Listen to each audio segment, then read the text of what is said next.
오늘도 요한복음 14장 28절의 말씀을 가지고 여호와를 알자라는 제목으로 여러분과 같이 은혜를 나누기를 원합니다. 예수님께서 요한복음 14장 27절에서 28절에서 그리고 다음 주에 이제 29절 할 텐데 아주 중요한 말씀들을 하세요. 27절에서는 평안을 너희에게 준다고 했어요. 그렇죠? 거기에 대해서는 우리가 오랫도록 살펴봤어요. 그리고 28절에서는 내가 아버지께로 가는 걸 너희가 기뻐한다는 거예요. 왜? 아버지는 나보다 뭐 하시다고요? 크시다는 이거에 대해서도 우리가 오래 살펴봤어요. 이 예수님의 이 말씀은 삼위일체의 교리를 정면으로 부정하는 거예요. 맞죠? 성부, 성자, 성령은 한 하나님이거든요. 그러니까 하나님과 예수님은 동일한데 예수님께서 아버지는 자신보다 커버린다고 하면 이게 웃기게 되어버리는 거예요. 그래서 양신론이 되든지 양태론이 되어버려요.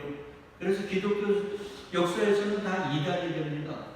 그러니까 예수님의 이 말씀은 아버지와 자신이 차등이 있다는 게 아니라 자신이 창세전 택한 자들을 구원하러 이 땅에 뭐를 입고 오셨어요? 육신을 입고 오셨음을 이야기하는 겁니다. 육신을 입고 오셨을 때 사도 바울이 빌립보서에서 얘기하듯 하나님과 동등됨을 취한다 그랬어요? 아니면 버렸다 그랬어요? 버렸다 그랬어요. 그 상태에서는 하나님은 예수 그리스도보다 높으신 게 많은 거죠. 근데 이제 이 땅에서 창세전 택한 자들의 죄를 사하고 돌아 십자가 그리고 이제 사명을 완수했으니까 아버지께로 올라가신다. 그러면 이제 예수는 아버지보다 작은 존재가 아니라 뭐가 되는 거예요? 하나님으로의 회귀라는 거예요. 그걸 너희들이 기뻐할 거야. 그리고 진짜 지난주에 우리가 공부했지만 예수님은 지금 하나님 보좌 어디에 계세요? 우편에 앉아요. 그리고 그 우편에서 뭐하고 계세요? 사도 바울이 잘 얘기하죠. 뭐라고 얘기를 하냐면 이렇게 얘기합니다. 로마서 8장 34절에 보면 누가 정죄하려 죽으실 뿐 아니라 다시 살아나신 이는 그리스도 예수시니 그는 하나님 우편에 계신 자. 맞죠? 우리를 위하여 뭐하고 계시다고요? 간구하시다. 그러니까 예수님이 우리를 위해서 지금 기도하고 계신 거예요. 그러니까 이 땅에 오실 때도 누구를 위해 왔어요? 창세전 택한 당신의 자녀들을 위해, 당신의 신부들을 위해, 교회를 위해 오셨는데 다시 승천하시고 나서도 누구를 위해서 존재하고 계세요? 우리를 위해서. 그리고 우리의 뭐를 위해서? 우리의 모든 것들을 위해 지금 간구하고 계신다. 여러분 이 간구가 얼마나 중요한지 조금 지난주에 우리 살펴봤는데 히브리서 기자도 똑같이 얘기합니다. 자기를 이루고 하나님께 나아가는 자들을 온전히 구원하실 수 있으니 이는 그가 항상 살아계셔서 그들을 위하여 뭐한다고요? 간구하신다. 그냥 기도도 아니고요 간구입니다. 근데 그 간구는 시간을 정해놓고 하시는 게 아니라 뭐라고요? 항상. 여러분 이 간구가 얼마나 위대하냐면요 사도 베드로에게 사단이 사도 베드로를 쓰러뜨리기 위해서 예수님께 청구했어요. 저는 나에게 주세요. 그러니까 예수가 그래? 네 마음대로 해봐. 욕처럼. 근데 예수님은 뭐 하셨다고 했어요? 베드로를 위해 기도하셨어요. 그래서 베드로가 뭐가 떨어지지 않도록 너의 믿음이 떨어지지 않기를 기도했다.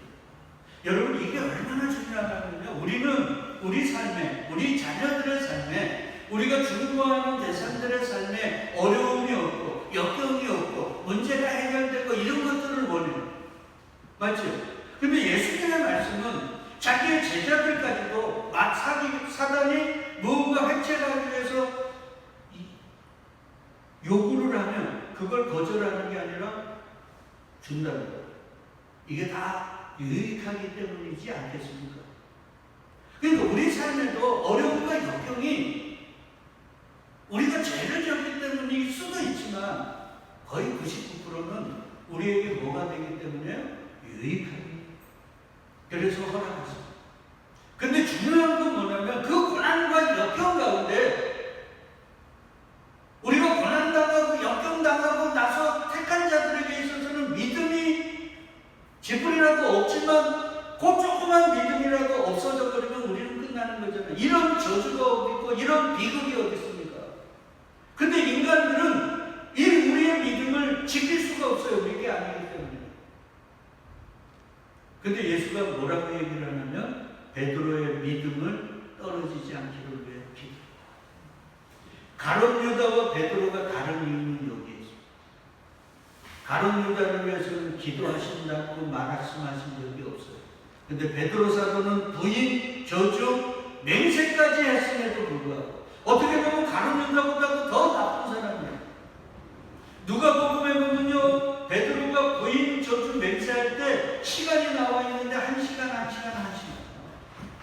그러니까 그냥 순간적으로 부인하고 또 갑자기 그냥 저주하고 이랬던 게 아니라 1시간 동안 생각할 수 있었다는 거예요. 또 1시간은 고민할 수 있었다는 거예요. 근데도 그는 그 고민과 생각 속에서도 부인하고 저주하고 맹세해요. 얼마나 잔인한 줄 아시나요? 그래서 누가 보면 그 부인한 그 1시 동안이라는 단어를 의도적으로 읽는 거예요. 베드로가 순간적으로 위기를 모면하기 위해 한 게 아니라는 거예요. 얼마든지 고민했고 생각했는데 그는 그렇게 했다. 문제는 뭐예요? 인간은 그럴 수밖에 없다. 그런 베드로니까 마귀의 유혹을 받으면 금방 믿음이 뭐 없지만 조금이라도 있다면 그걸 잃어버리지 않겠습니까? 그러니 예수가 믿음이 떨어지지 않기를 기도했어요. 그러면 여러분 생각해 보세요. 지금 보좌 우편에서 우리를 위해 기도하시는 그 예수가 뭐를 위해 기도하겠습니까? 영천제일감리교회가 큰 이 자리를 꽉 메우는 그런 성장을 위해 기도할까요? 여러분 각자를 위해 지금 기도하시는데 하는 사업 잘 되고 몸 하나도 안 아프고 자식들 좋은 대학 가고 사업들 잘 되고 이거 위해 기도하실까요? 참나 꿈 깨시고요. 그런 거 바라신다면 절이나 저 무당집 가는 게 나아요. 주님은 오직 한 가지밖에 없어요. 우리의 너를 위해서요? 믿음. 왜 믿음 떨어지지 않기 위해 기도합니까? 그 믿음이 우리를 요단강을 건너 아버지 품으로 가게 합니다. 돈이 가는 게 아닙니다. 건강이 요단강을 건너게 하는 게 아니에요. 오직 주님이 주신 그 믿음만 우리를 그 요단강을 건너. 그러니까 우리에게 제일 중요한 건 뭐예요? 믿음입니다. 그래서 우리 라오디게아, 요한계시록 라오디게아 교회 봤지만 그들이 세상적으로 돈 많고 부유하니까 우리는 부족한 게 없다 그러니까 주님이 뭐라고 그럽니까? 야, 너희 가련하고 벌고 너네 가련한 거 아냐? 가난한 거 알아? 진짜 부유한 건 불러연당하여도 없어지지 않아. 뭐요? 믿음의 부유한 게 진짜 부유한 거야. 그러니까 주님은 우리를 지금을 그걸 위해서 기도하는 거예요. 그러니까 택한 자들의 삶은 우리의 뜻대로가 안 되는 거예요. 되다가도 안 되고 그러잖아요. 굴곡들이 많고. 왜 인생은 그렇게 제 뜻대로 안 되는지 말이에요. 요즘은 도로 정비도 하지만 하천 정비도 해가지고 강원도 속초도 가보면 제 고향도 가보면 저 강들이 하천들이 다 직진입니다. 직선이. 그래 놓으니까 물들이 지하수가 부족하고 또 홍수가 잦아요. 이 물길이 갑자기 폭우가 쏟아. 요즘은 또 옛날처럼 장마라 그러면 계속 비가 내리는 게 아니라 어떻게 한 번에 한순간에 그냥 몰아내리잖아요. 이러니까 그 물이 엄청난 힘으로 덮쳐버리거든요. 근데 옛날 강들 한번 생각해보세요. 옛날 하천들 생각해보세요. 직선이었습니까? 구불구불 돌았습니까? 구불구불 돌았어요. 왜 그렇습니까? 그 구불구불 넘으면서 강물도 유속도 줄이고 거기에 퇴적도도 쌓이고 그래서 거기에 물고기도 많고 조류도 많이 오고요. 모든 게 동식물 사람에게 다 유익했습니다. 그거 생각하고 우리 인생에 직진이면은 좋은 게 아니에요. 우리는 직진의 삶을 원하지만 하나님은 굽이굽이 도는 삶을 원해요. 그게 유익이에요. 여러분, 주님은 베드로에게 사단이 너를 농락할 거야. 근데 내가 너의 믿음 떨어지지 않기를 해. 근데 베드로는 몰라요. 우리도 모르잖아요. 이게 무슨 의미인지도 모르고 33절에 보니까 그가 말하되 주여 내가 주와 함께 오게도 죽는 데에도 가기를 각오했습니다. 이게 쉽게 얘기하면 뭐예요? 네 의지와 네 결단으로 되어지는 삶이 아니다. 너희 순간순간이 네가 일을 안는다고 그대로 되어지는 게 아니라는 거예요. 내가 기도함으로 너희 믿음을 지켜줌으로 그게 되어지는 것인데 너 그거 아냐? 근데 베드로는 몰라요. 그러니까 뭐라고 해요? 주여 내가 오게도 죽는 데에도 같이 갈게요. 그리고 우리는 그 결과를 알죠. 가로등다가 좀 이따 600명이나 되는 대제사장이 보낸 사람과 예수 잡으러 올 때 어떻게 했습니까? 다 도망갑니다. 예수의 제자들까지도 싹 도망갔어요. 그런 생각을 해봐요. 베드로가 나중에 사역을 할 때 사람들에게, 제자들에게 너는 왜 그딴 식으로밖에 못해? 너는 왜 의지를 다해? 일을 안 물고 예수를 섬기지 못해? 이런 얘기 할 수 있을까요? 자기가 당해봤는데. 그러니까 베드로의 설교는 뭐밖에 없어요? 내 자신을 의지하지 말고, 내 다짐을 의지하지 말고, 내 결단을 의지하지 말고 주님만 의지하세요. 제가 그 결단과 의지를 가지다가 예수님 부인하고 저주하고 맹세하지 않았어요. 그래서 닭소리에 내가 얼마나 엉터리 같은 인간인가 알았어요. 주님을 보니까 주님이 나를 보시고 계셨어요. 내가 통곡에 통곡을 했어요. 그러니 형제여 자매여 그 누구도 의지하지 마시고 본인도 의지하지 마시고 우리 같은 죄인을 위해 지금도 졸지도 주무시지 않나 그 예수를 바라보세요. 이러지 않겠습니까? 여러분 우리에게 그리고 여러분이 섬기는 교회에서 목사들이 행위를 강조한다면 그 목사는 절대 십자가 앞에 한 번도 못 서.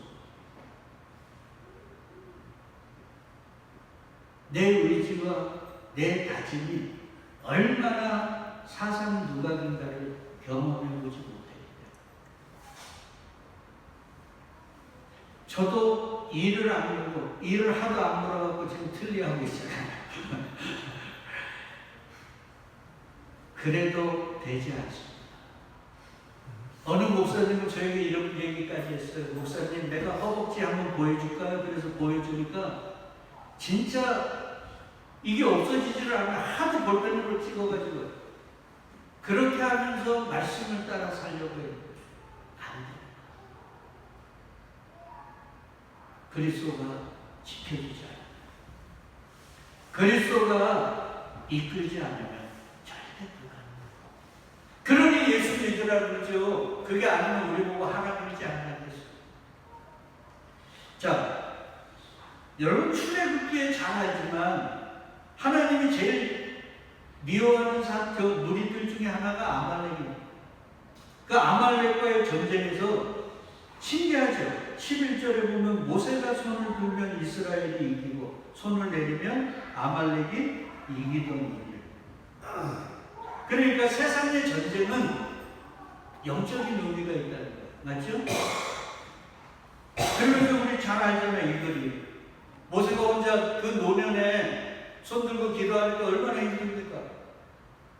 그 손이 자꾸 내려가니까 지는 거예요. 저 밑에서 아말렉과 전쟁하는 이스라엘이. 그러니까 다시 손을 올려야 되는데 이게 한두 번이죠. 그러니까 아론과 우리 거기다 돌을 쌓아가지고 팔 밑에다 돌을 쌓아가지고 잡고 있는 거예요. 그래서 승리했어요. 그래서 지난 시간 말씀드렸잖아요. 우리가 승리할 수 있는 것, 우리의 노력과 우리의 지혜와 우리가 세상적으로 뭔가 잘해서가 아니라 보좌 우편에서 지금도 졸지도 주무시지도 않고 누가요? 예수 그리스도께서 기도하고 계시기 때문에 우리가 승리합니다. 한낱 인간 모세도 기도하니 이스라엘이 그 전문 싸움꾼인 아말렉 무리들을 이긴단 말이에요.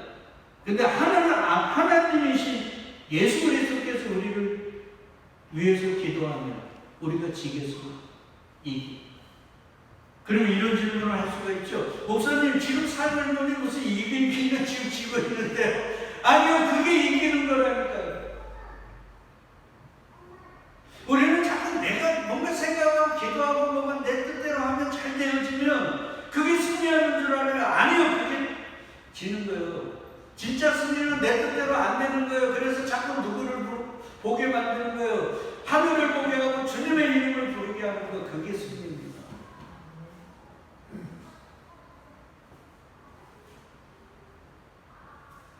그걸 꼭 깨달아야 돼요. 안 그러면 여러분은 반드시 예수로 말미암아 실족하게 되겠어요. 야, 예수 믿으면 뭐 만사형통이고 승승장구고 결혼 못한 자식들 잘 되고 문제 있는 거 해결하면 받는다는데 무슨 교회 나가도 별건 다른 게 없네 이러잖아요. 오직 답답했으면 예수가 나로 말미암아 실족지 않은 자는 복이 있다 그랬겠습니다.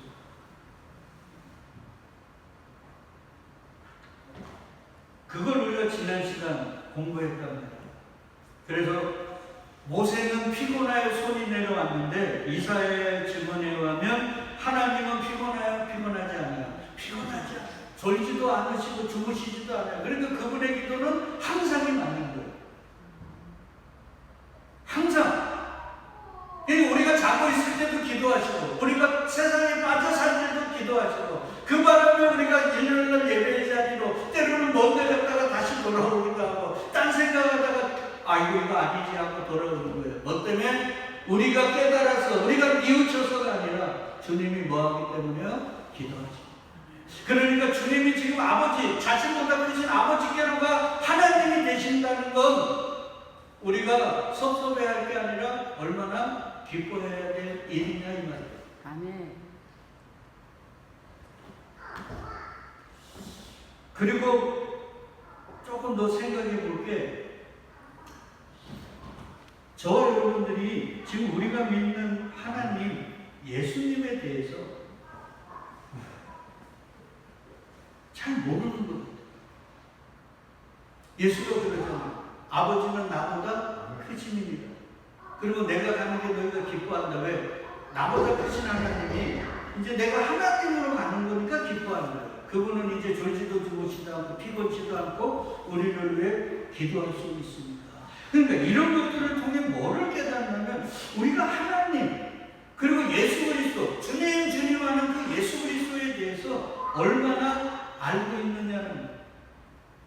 여러분, 하나님과 예수 그리스도를 모르고 하나님 섬기고 예수님을 믿는다고 하면 그게 우상숭배입니다. 우리는 하나님에 대해서, 예수님에 대해서 얼마나 아느냐. 여러분, 이게 얼마나 중요하냐면요. 이게 다음 시간까지 해야 될 것 같은데, 에레미야 4장 19절서부터 22절을 보면 이래요. 에레미야를 통해서 하나님이 얘기하는 겁니다. 슬프고 아프다. 내 마음속이 아프고 내 마음이 답답하여 잠잠할 수 없으니 이는 나의 심령이 나팔 소리와 전쟁의 경보를 들으리라. 하나님이 에레미야 선지자에게 자꾸 무언가를 깨닫게 하세요. 경각심을 일으켜 주십니다. 전쟁. 근데 그 전쟁에서 살아남는 길은 그들을 무찌르러 그들을 침략하러 오는 무리에게 대항하면 다 죽는 것이고 그들에게 항복하는 것만이 사는 거예요. 그러니까 이스라엘인들의 입장에서는 에레미야는 좋은 사람이 아니라 내국노인 거예요. 야, 하나님이 어떻게 그러지? 하기야 에레미야를 가가지고 성전에다가 보내놓고 성전에서 그 앞에서 뭐라고 외치게 했습니까? 이곳이 하나님의 집이다, 하나님의 집이다 하는 거짓말을 믿지만, 아니 하루에 3번씩 거기서 하나님 성전에 가서 기도하러 들어가는 그 사람들에게 하나님이 그곳에 그 앞에다가 딱 세워놓으시고 뭐라 그러냐면 이곳이 하나님의 집이라고 하는, 만민이 기도하는 집이라고 하는 그 거짓말 믿지 마. 그러니 맨날 돌아오는 건 돌이요, 침이요, 욕이요, 때로는 성격 과격한 사람들에게 막 두드러 맞고 그러지 않겠습니까? 이러면서 계속 얘기합니다. 패망에 패망이 연속하여 온 땅이 탈취를 당하니 나의 장막과 휘장은 갑자기 파멸되었다는 거. 완전히 쑥대밭이 다 되는 거예요. 성전까지. 내가 저 깃발을 보며 나팔 소리를 듣기를 어느 때까지 할까? 괴롭죠? 계속 소리가 들립니다. 그러면서 하나님의 에레미야를 통해 동일시하시면서 이런 얘기를 합니다. 22절 같이 읽어요. 시작. 내 백성은 나를 알지 못하는 어리석은 자요, 지각이 없는 미련한 자식이라. 악을 행하기에는 지각이 있으나 선을 행하기에는 무지하도다. 자, 그러면 이 말씀만 가지고 잘 생각해봐요. 어리석은 게 뭐예요? 하나님을 알지 못하는 것. 맞죠? 근데 우리는 똑똑하다, 저 친구는 와, 천재네, 이런 거, 그건 세상적인 용어고, 하나님에게는 하나님을 아는 게 지혜고 명철. 그러니까 하나님을 알지 못하면 그게 어리석은 거예요. 그리고 지각이 없는 미련한 하시는. 그러니까 에레미야를 통해서 하나님이 주시는 건 너희에게서 제일 중요한 건 뭐를 아는 거예요? 하나님을 아는 거예요. 여러분, 요한복음 17장 3절 우리 교인들은 다 외우죠. 영생이 뭡니까? 참 하나님과 그가 보내신 자 예수 그리스도를 아는 거예요. 우리는 영생이라는 게 오래 사는 거라고 생각하지만 성경은 그 얘기가 하는 게 아니라 하나님을, 그 하나님도 어떤 하나님, 참 하나님, 진짜 하나님, 그리고 그 진짜 하나님이 보낸 예수 그리스도를 아는 것, 그게 영생입니다. 그리고 우리는 교회를 다니면 나는 그냥 천국 가는 줄 아는데 그게 아니고요. 교회를 다니며 성경을 공부하고 기도를 하고 우리의 삶을 여기에 가면서 우리는 누구를 알아가는 거예요? 하나님을 알아가고 예수 그리스도를 알아가는 거예요. 다른 걸 아는 게 아니라, 제가 생각했잖아요. 잘 생각해봐요. 우리나라도 대통령들을 비교해서 어떤 대통령이 역대 대통령 가운데 좋냐, 이런 거 했잖아요. 우리 역사를 배울 때도 조선에 수없는 왕들이 있었는데 어떤 거는 성군이고 어떤 거는 아주 악한 왕이고, 그러면서 거기에 보니까 성군이 다스릴 때는 태평성대, 근데 악한 왕이 다스릴 때는 백성들의 고요를 찾습니다. 역대 대통령도 마찬가지예요. 그럼 하나님이 왜 그런 것들을 겪게 하시냐고, 그리고 그런 것들을 공부하게 하십니까? 그 왕들을, 그 나쁜 왕들을, 그 나쁜 대통령들을 욕하라고? 그게 아니에요. 너희들 한번 생각해봐라. 한번 공부해봤지 않니? 좋은 왕이 오면 백성들이 태평성대를 이루고, 나쁜 왕들이 오면 백성이 고요를 짜잖아.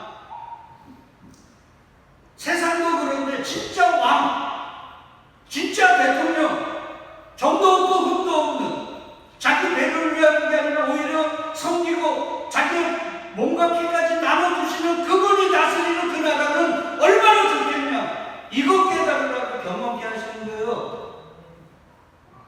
이거 함부로 대통령들 욕하는 거 아니란 말이에요. 그런 경험들을 통해 우리 예수 그리스도가 다스리는 그 나라, 거기가 얼마나 좋을까를 생각해 보라는 거예요.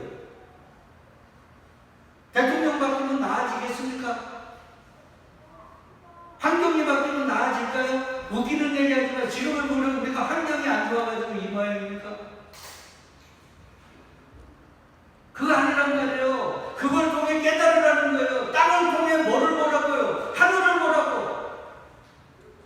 육의 경험들을 통해 영적인 걸 보라고 하시는 거라는 거예요.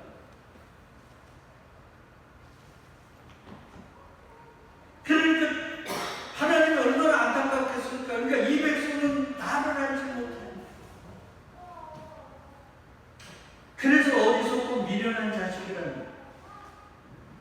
그래서 아브라함은 이게 뭐냐면 세상적인 것들은 똑똑한 척 하는 거 약삭받은데 선을 행하는 것. 여기서 요 문장에서 선을 행하는 건 뭐예요? 하나님은 알아가는 것. 그게 선을 행하는 것. 착한 일 하는 게 아니라 그건 사람으로 해야 될 도리예요. 우리가 자꾸 교회를 다니면서 하나님의 일을 한다는 걸 오해하면 안 된다고 요한복음 할 때 알았죠. 성경에서 하나님의 일은 뭐예요? 예수 그리스도를 믿는 것만이 하나님의 일이에요. 그리고 나머지 우리 가난한 사람 도와주고 불편한 사람 가서 섬겨주고 이런 건 다 뭐예요? 사람으로 해야 될 도리예요. 사람이 짐승이 되면 안 되잖아요. 그러니까 사람의 일을 해놓고 생색내지도 마시고 사람이니까 당연한 일을 한 건데 그걸 또 하나님 일을 했다고 하나님 내가 이렇게 일했는데 나에게 뭔가 좋은 거 주셔야죠. 이런 미신적 신앙도 버리세요.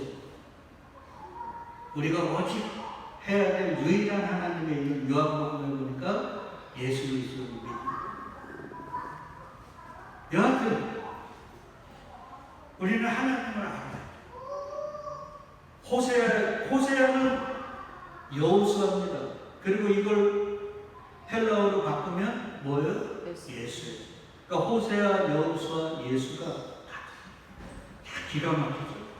그러니까 율법을 상징하는 모세가 적각거리로는 하나님 나라 가요, 못 가요? 못 가요. 못 가요. 왜 못 갑니까? 율법으로는 하나님의 나라 못 간다는 거예요.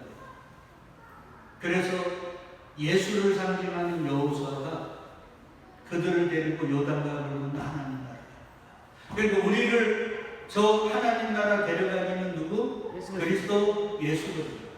목사가 여러분을 데리고 가지 않아요. 그러니까 목사 믿지 마시고 사람 믿지 마시고 내 행위 믿지 마시고 예수 그리스도만 믿으시라고요. 아멘. 그게 출애굽을 통해 우리에게 보여주시는 진리예요.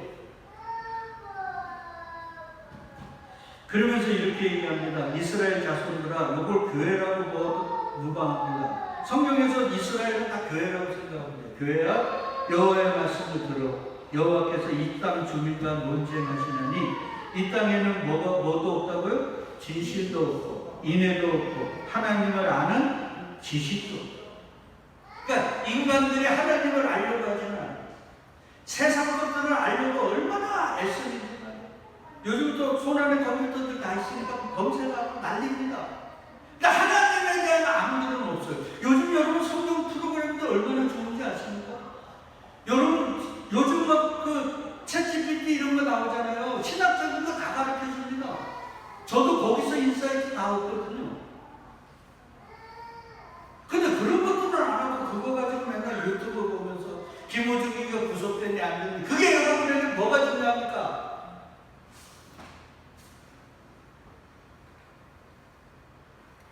그거보다 더 중요한 게 나를 요단강 넘어 저 아버지 품으로 데려갈 예수님에 대해서 알아야 되는데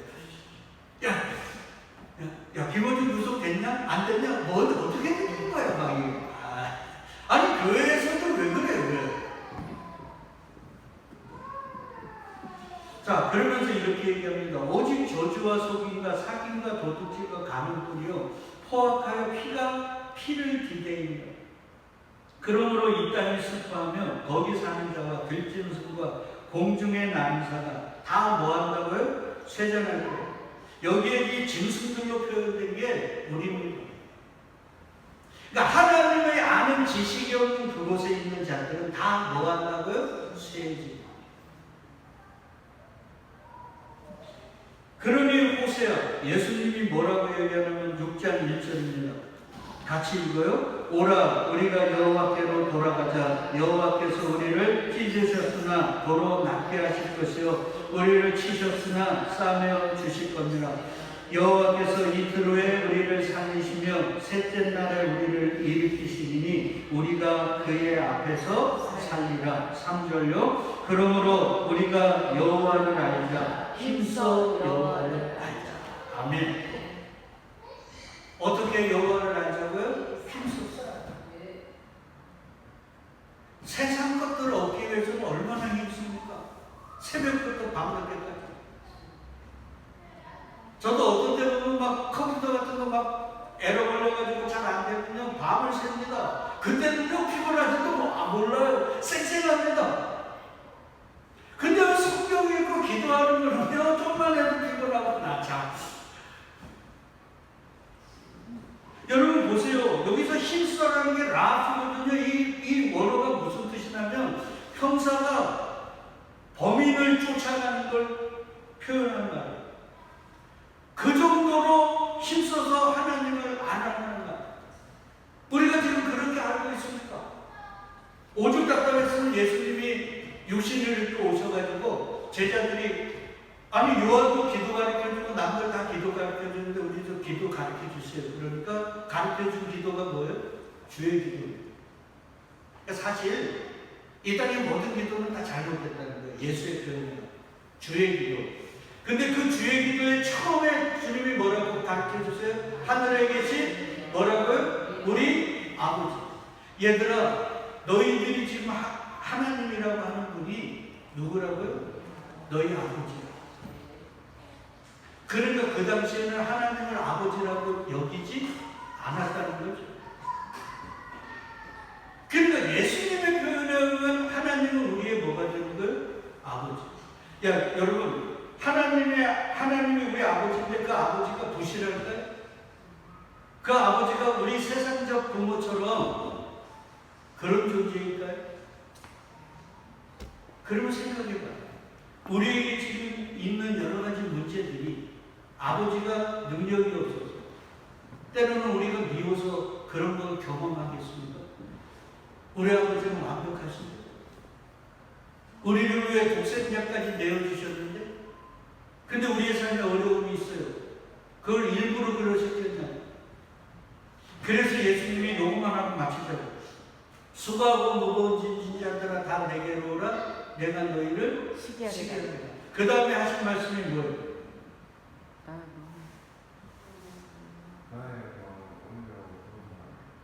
예?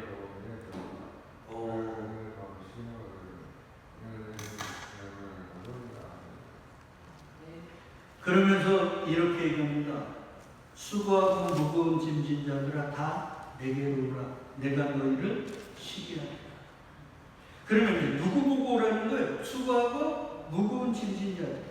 근데 29절에 오라고 하셔놓고 생각되시면 오라고 하셔놓고 이런 얘기를 같이 읽어요. 나는 마음이 온유하고 겸손하니 나의 멍에를 메고 내게 내려오라. 보세요. 수고하고 무거운 짐진 자들을 오라 그러면 뭐 수고하고 무거운 짐을 맡아주시겠다는 거죠. 아니면 그걸 없애주시겠다는 거죠. 뭘 이런 얘기를 하셔야 되잖아요. 근데 뜬금없이 나는 마음이 온유하고 겸손하다. 성경은 토시안을 그냥 쓰여지지 않았다 그랬어요. 미련하기 때문에 우리가 이해를 못하고 해석을 못할 뿐이지. 그러면 생각해봐요. 왜 나는 마음이 온유하고 겸손하다 그랬을까? 얘들아, 너희 지금 수고하고 무거운 짐 있잖아. 그건 내가 일부러 너희에게 지게 했겠니? 왜? 나는 마음이 온유하고 겸손한데?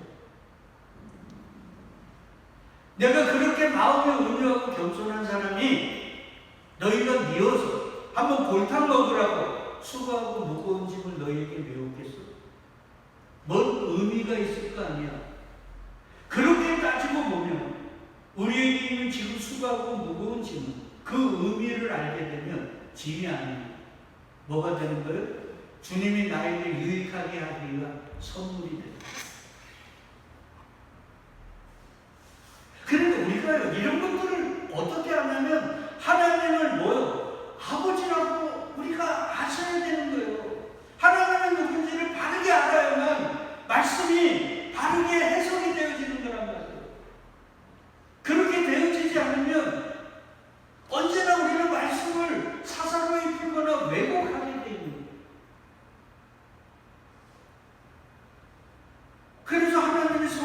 당신을 알라고 말씀을 주시고 자연을 주시고 우리의 삶의 경험들을 주시는데 우리는 그것들을 통해 하나님을 알려고 하지는 않고 맨날 세상 나를 아프게 하고 나를 괴롭게 한 그 나쁜 XX 그런 사람들 욕만 하고 미워하게 하고 이러고 있으니 어찌 좋겠습니까? 진짜 우리가 힘쓰고 애써야 되는 건 하나님 여호와 하나님의 보낸 하나님 우리 주 예수 그리스도를 알아가는 것인데 다른 데다 다 힘쓰고 진짜 성경 공부하거나 예배할 때는 그냥 자기나 하고 졸기나 하고 가니 이게 안타깝지 않겠어요?